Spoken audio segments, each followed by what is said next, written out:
Hi, thanks Donna. Thanks everybody for joining us today, and welcome to my session about using SignalR inside of your PowerApps component framework component to enable real-time communication.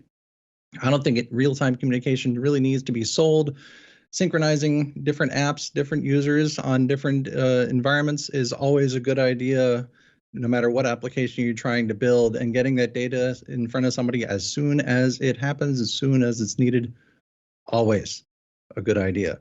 So before we get started, what I'd like to do is just bring up a couple slides here, sorry about that, and just introduce the PCF and what it actually can do. So first, what is the PowerApps component framework? There's a few sessions on PCF today, including one later on from Cassie Brevu, which is more of an introduction to PCF. But what it is, it's the unified framework for building custom UI components inside of PowerApps. That's model-driven apps. It's also Canvas PowerApps. It's available for first and third party developers, which is kind of a weird thing to say. So I'll explain a little bit. The PowerApps component framework has been used internally to build model-driven Power Apps and Canvas-built Power Apps for a while now, and we're giving that same framework to you to build your custom components. The same tools, the same APIs, the same design surface, all it exactly the same. Whether it's all the controls inside model-driven Power Apps or the newer controls inside Canvas-based app, like the mixed reality controls or the AI builder controls, are all built on top of PCF. So that's great. If there's something about PCF that is not as good as it could be, if there's something that slows a developer down, if there's something that just feels a little hinky, we're feeling that pain too, and I can guarantee you we're working to smooth out those gaps and those cliffs to make everything just as smooth as possible. And of course, this is 2020. We have modern web with modern web developer tooling, and we have that as well. We have our own CLI. We'll scaffold you a new project. You can build your projects. You can debug your applications without having to deploy. It's all there as part of the tooling, but we're not going to get too much into that. What I want to dig into is what is SignalR. But before we get to what is SignalR, which is really that real-time communication technology, let's talk about why SignalR. Why real-time communication? Like, what is it that SignalR gives us that we don't already have? Like, first, let's talk about where we've come from. First, we've had long polling. And this has been around for, gosh, as long as there's been web or client server, really, where every few minutes, every few seconds, however often you need, the client tells the server, hey, got anything new? Hey, got anything new? And the server gives back the new stuff, or it doesn't if there isn't any, and life goes on. The problem with that is that it can be very chatty. You're asking for new stuff when there is not new stuff a lot of the time. And it just isn't ideal. That said, you can do that in Power Apps today as easily as using a timer. Use a timer as soon as the timer goes off, every minute or whatever it is.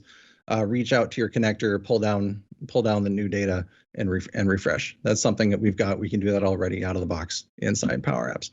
After a long polling, we got into more of like a publish subscribe sort of model with server-based events. Each client would ask the server, hey, when event XYZ kicks off, let me know. And the server's like, okay, I'll let you know. Problem is, a bunch of other applications, a bunch of other users running the same application, all tell the server, hey, let me know. Server gets a long list of things they got to let know. XYZ happens, server goes down that list as quickly as it can, but those events are sent out, not really in real time, in close to real time, closer to the long polling was, but especially if you're at the bottom of that list, you might be waiting a little bit before you hear about what happened. Now, in Power Apps right now, we have something kind of like that with notifications. It's not really the same thing, but it is kind of that same disconnected model where maybe you have Power Automate flow running. It's been kicked off by something inside that Power Automate flow. You send a notification out to everybody, hey, run your Power App. Maybe it's deep linked inside that Power App to a certain page to see what the new data is. Whatever that flow is. Notifications, of course, are very asynchronous. Notifications don't always make it, and sometimes they wind up in a phone in your pocket. You didn't notice it, or whatever. Notifications, kind of flaky, but it's what we got right now. And then we had WebSockets. WebSockets is pretty great. The problem is WebSockets are not everywhere. So the client has to ask the server, hey, you do WebSockets? Server's like, yeah, I do WebSockets. And then they decide to do WebSockets together. And that's great. If you can do WebSockets, you have that open network pipe. Server and client can talk back and forth super easily. But like I said, it's not always there. And in PowerApps right now, we really don't have an answer for even something at that level. PowerApps itself uses WebSockets to do its thing to run the application that is PowerApps. If you look at the network traffic going back and forth, you can see that, but there is no good way to actually use it inside a PowerApp, well, until today. And that is why we're going to be using SignalR, so we can enable that sort of communication. So how is SignalR? What is SignalR? How do we do it? Where does it live? What's the deal? So it can be hosted in an application. So it can be hosted within your .NET application. It can be hosted within your web application. It can be hosted within a bunch of different apps that have SignalR SDKs, and the hub lives inside that app. The app owns it and manages everything about it themselves. Kind of the classic kind of server client model. Of course, this is a Microsoft talk, so we're going to talk about Azure. If I can actually not miss the space key. And we have an Azure SignalR Service. So SignalR Service as a service is out there for you to use. You don't have to host the SignalR Hub yourself. You can have it hosted inside Azure. That's what we're going to be doing today. Why add another server to our Power App when we don't have to, right? So we use Azure SignalR. And Azure SignalR can run in its default mode using that same sort of just this server, but running in the cloud now. But it also provides a serverless mode. And to me, if serverless is something that can be used, serverless is what we're going to use. And so let's use it. And let's get right into what it looks like inside the Azure portal to actually set that up. So inside Microsoft Azure now, we have our SignalR resource group for this Bedlam game that I've created. Or I didn't create, but created Power App 4, I should say. We have a few things that we're going to take a look at. We have our Bedlam Hub that's been created, our SignalR app service for our Azure Functions that are the kind of the go-between, app insights and storage for those functions in the hub, and then the app service plan that the app service lives inside, all that good Azure stuff. First thing I want to look at, though, is our Bedlam Hub. If we take a look at this, the overview, not super interesting unless you want to look at graphs moving back and forth, but I do want to jump down into properties. Sorry, not properties, the settings here, where the service mode is set to serverless. Now, when you first create this, it'll ask you if you want default serverless or classic. If you pick default because you're just going through, you're not really sure, you can pick serverless later. It just takes a little bit of time, in this case about 30 seconds for it to switch over. We're going to use the serverless mode. And in order to do that, we need to get the connection string for the SignalR Hub into our Azure function. To do that, we would grab the connection string from this keys section of settings. I'm not going to click on that. I'm not going to show it because, well, I like my connection string to stay mine and it's not hidden. But truth be told, it is in there. If you click on it, you would see it. So you get the connection string from there and move it over to your serverless app service, your Azure Functions app service. Inside here, if we go down to configuration, that will load up. Slowly but surely. If you didn't get a circle of patience in your demo, did you even do it? All right, let's bounce it off authentication. There it goes. Okay. So that connection string would then be plugged right into this application setting. Same for the connection string for the web job storage there at the back end. And a bunch of this stuff came out of the box with the Azure function itself. The other thing you want to make sure that you set inside here, if we go over to general settings, is to turn WebSockets on. By default, WebSockets is going to be off because not everything supports WebSockets. If we can support WebSockets, we want to, so make sure you turn that on and save when you do, so that we can use WebSockets underneath SignalR. So that's really it. On the Azure side, if we scroll up and look at functions here, we can see we have two functions. We have negotiate and send message. And those are basically the two things that we're going to be doing in our application. When you first try to open up the connection, We're going to call negotiate. We're going to negotiate that setup, get the connection running. And then once the connection's running, we're going to call send message to actually send messages out. We call Azure Functions. Azure Functions turns around and calls the SignalR Hub, and the SignalR Hub then sends it out to everybody else that's been connected. So this is Azure Functions. There is a little bit of code to it. So let's take a look at that. Inside Visual Studio Code here, I've got my project that's got my PCF control and the SignalR stuff. So let's open up the SignalR stuff. Source. Click. Okay. So we have negotiate and send message, those same functions, which makes sense because I deployed them from here. Underneath negotiate, we can see there's almost no code involved in what actually runs. We are taking the connection info that comes in and we're passing it out on our response.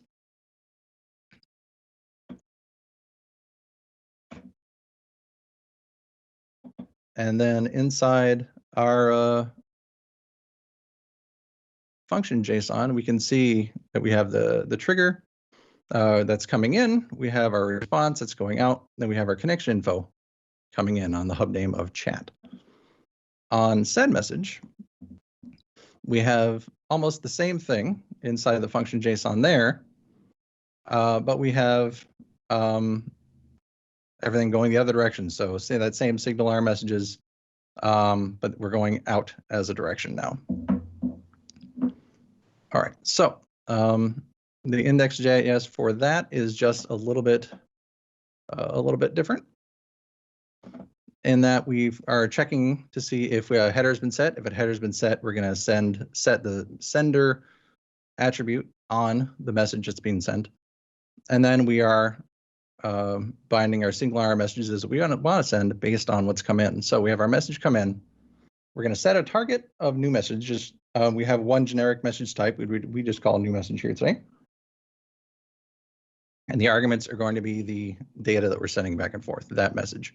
That's literally all the code inside Azure Functions to actually hook this up. Very, very straightforward. And so let's take a look at what it actually looks like to use this stuff inside PowerApps.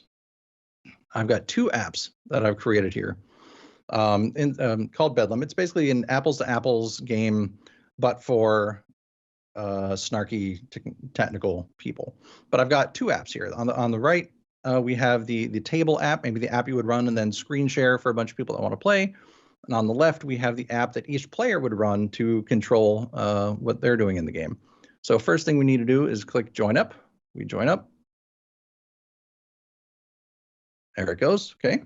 Pause just a little bit just to get my heart to stop.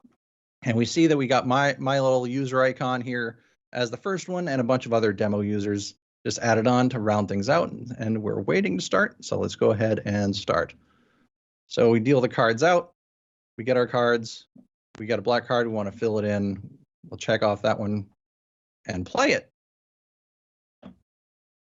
And now the dealer should be getting it. But playing back and forth, we're seeing how that logic is going.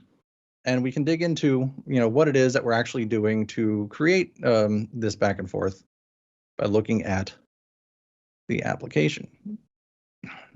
Okay, so it wants to pick it up. All right, so if we move this back over there, yes, we're the dealer, and we can switch back and forth, pick our favorites. And you can see how quickly how this updates as soon as I hit next here. And I can say I'm done and pick between my favorites. And let's be honest, my favorite is my card. So yay, I'm the winner. So, all right, more messages going back and forth, how quickly that thing moves. How does that actually happen? What does it look like inside a Power App? So let's take a look at this next button, just as an example of what this code looks like. I'll expand that so we can see everything. These first two lines are actually just Power App code to manage moving through that data. These next two lines are still Power Apps code, but it is very specific to interacting with our PCF control. We're setting this message variable as a record, and we're setting a type of the new dealer view card and the data to the current card's ID. So we're going to tell the other application, this is the card that we're looking at now. Here's the ID. And then we set send message to true. That's it. That's all we need to do is send a message out inside Power Apps. And if we look at back on the main screen here, there are two controls that were there just hidden. First is our PCF control that's managing this connection. I've got called Bedlam. That is hidden here. It has a bunch of different parameters.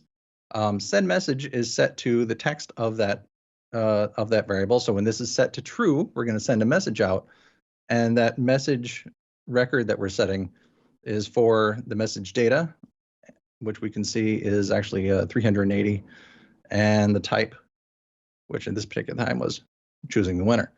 So that's the last message that was run out. So how do we actually send that out? Well, one more thing we need to do before we do that is with the send message timer. This is, again, out of the box PowerApps. Just 100 milliseconds after send message is set to true, we are turning around and setting it back to false and resetting the timer. So next time we need to send a message, we can set send message back to true, which looks like a change inside the PCF control. Now that is important, because if you know anything about PCF, you know that it'll run an update view function every time something changes. But don't take my word for it. Let's take a look at that code. Take a look here, close that. I don't know what I changed. I'm not going to save it. And let's look at the PCF code. So we have, first we'll look at the manifest, everything that's coming into and out of the application. Let's make this a little wider so we can see everything. We have a bunch of input parameters. So that hub connection URL, the message type for all those different messages that are being sent, the data for that type, the user ID of who is actually sending it, the recipient ID, who is actually getting these messages, send message, true, false. Now, Booleans are not supported yet inside the manifest. As a workaround right now, you can use an enum and have values of true and false. We are working on that. We have 3 output functions here that are really kind of the key for how all of this works. Is we're outputting the received type, the received data, and who sent it when we receive a function or a message. But let's look at the actual code that's generated. If I scroll back up to the top here, we can see we're tracking a few things internally, including that SignalR API URL, whether we're connected or not, the context, notify output changed, which is the callback that we use inside PCF to let the host application know, hey, something changed, please do something about it. And in our init function, we're doing pretty standard stuff. We're tracking the context, we're tracking that callback. If we have a SignalR hub connection URL, we're going to use it. We initialize the list of messages we've already processed. And if we have a SignalR connection API or URL, let's open up that connection. Now, in open connection, we're using the hub connection builder. Now, this is coming from SignalR. It was imported up top, and all I needed to do inside my package.json was include the @Microsoft SignalR library from npm, and that gave me this hub connection builder and everything that is SignalR inside my application. So we're going to use a hub connection builder. We're going to pass in that URL that points to the Azure Functions. For my own sanity, I'm going to use information level logging for debugging. We're going to use automatic reconnection because we want this pipe to just be up all the time when the application is running. We don't want it to be up and down. You don't necessarily have to have this if you want your application to control when it connects and when it disconnects. Maybe you don't use that. And then we call build. Okay, so we have our connection, but we're not connected yet. We just kind of like built the definition of it. So next thing we do is we set up an event handler for every time a new message comes in. We're going to call process new message, and then we actually start our connection, this connection.start. If there's any problems with the connection, we catch them, we put them out to the log, and we stop. So far, so good. So if the whole point of changing that variable to true for send message was to get update view to run. Update view will run anytime an input param or property has changed. So in this case, we're running where the first if statement makes sure that if we weren't connected before, if what changed was actually the connection URL, then we open that connection. Otherwise, we're checking, is send message true? We actually want to send something. If so, do we have data? Do we know who sent it? If we have all that, then we're going to go ahead and send the message. When we call send message, we're going to build out our message that we're building. setting the type coming in from the parameters, setting the sender and the recipient coming in from the parameters, add it to the list of messages we've processed. And then we have a little bit of logic depending on the event type to, as far as what the data is that we're sending across. If it's user-based, we're going to send the user ID. If it's card-based, we're going to send that card ID. If it's game stage-based, we're going to set the stage on the message itself. And then we make an HTTP call to actually send that message out down here. Create a new XML HTTP request. We post it to that messages route on the SignalR. If I open this up here and go down to send message inside function, that's our messages route, so that's where that's going. And we're passing true because this will be asynchronous. We're just kind of firing and forgetting here. Setting a couple parameters. We're going to be passing in JSON. We're going to set that client principal name to the user ID that we say that we are, and then we're sending it by stringifying that data. Now, that gets sent out to Azure Functions. Azure Functions turns around and sends it to SignalR. SignalR then turns around and sends it to everybody else. Now, everybody else also has this PCF control running. They also have that control, that connection open. They also set this event handler to process new message. So on the other side, process new message gets called. We make sure that we haven't processed this message already. If something's been repeated for some reason, we make sure that the recipient is us, or there was no recipient specified. And if it's all good, we add it to our process messages. We set our internal variable to the incoming message, and we call notify output changed. Notify output change calls PCF. PCF does a few things and calls get outputs. Get outputs builds our I outputs that were the interface that was built based on our manifest automatically at build time. So we have our type and sender. That's pretty straightforward. And then down here, we're kind of reversing the logic from earlier. If we're dealing with users, we're going to grab our data from the user ID. Dealing with card IDs, we're going to grab it from the card ID. If we're dealing with stage, we're going to grab it from stage. Then we return output. So we've returned this JSON object. Then the PCF framework calls the onChange event on the control inside PowerApps. So if we jump back into our application, if we look at the table here, for example, inside our PCF control, we can look at the onChange event. And this is really where the logic happens. This is where the magic happens. And it is switching based on the receive type. If we have an add user event, do this. If we have a played card event, do that, and so on and so on.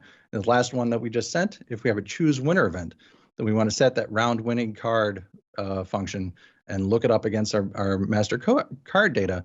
And then elsewhere in our app, we can set this text box to I guess I didn't set the winner, but this is for the current dealer view card. It's like get the text from that, explanation from that. Then we're just back inside PowerApps. So the back and forth of the data is inside PCF, but the whole point is just to get the data inside the Power App and let the app developer, that app maker, build their app with that data however they see fit. That said, so that's really what I've got for you here today. But if I go back to my slides real quick, what I have for you also is homework. There's 3 things I want you to go out and do, really a 4th, but it's not on here. First, I want you to learn PCF. Go out to AKMS/learn PCF. That is our learning module to lead you through creating your first PowerApps component framework component. Head out to the SignalR Quick Start. This will be the quick start for JavaScript. If you want to learn about SignalR, what else it can do, and it's very powerful. It can do a lot more than I showed you today. Definitely check that out. Or if you want to dig into Azure Functions, head out to the Azure Functions intro and walk through that as well. That said, there is one more thing that I want to talk to you about, and that is what we're doing right after this. We are going to be on Dev2 to answer questions about what I've been talking about today. I will be over there hosting an Ask Me Anything session. Ask me questions, chat me up. It'll be for at least a half hour, if not longer. Definitely come and hang out. If you decide to hang out here on the stream as well, there's a lot more great content coming along, including later on today, Cassie Breview's Intro to PCF session, which will be walking through that Learn PCF module. Otherwise, again, thank you for joining us today. I hope you've seen how professional developers, traditional developers, can help our app makers be more powerful, do a whole lot more with just a little bit of JavaScript and letting them go crazy with it. Thanks for joining, Donna.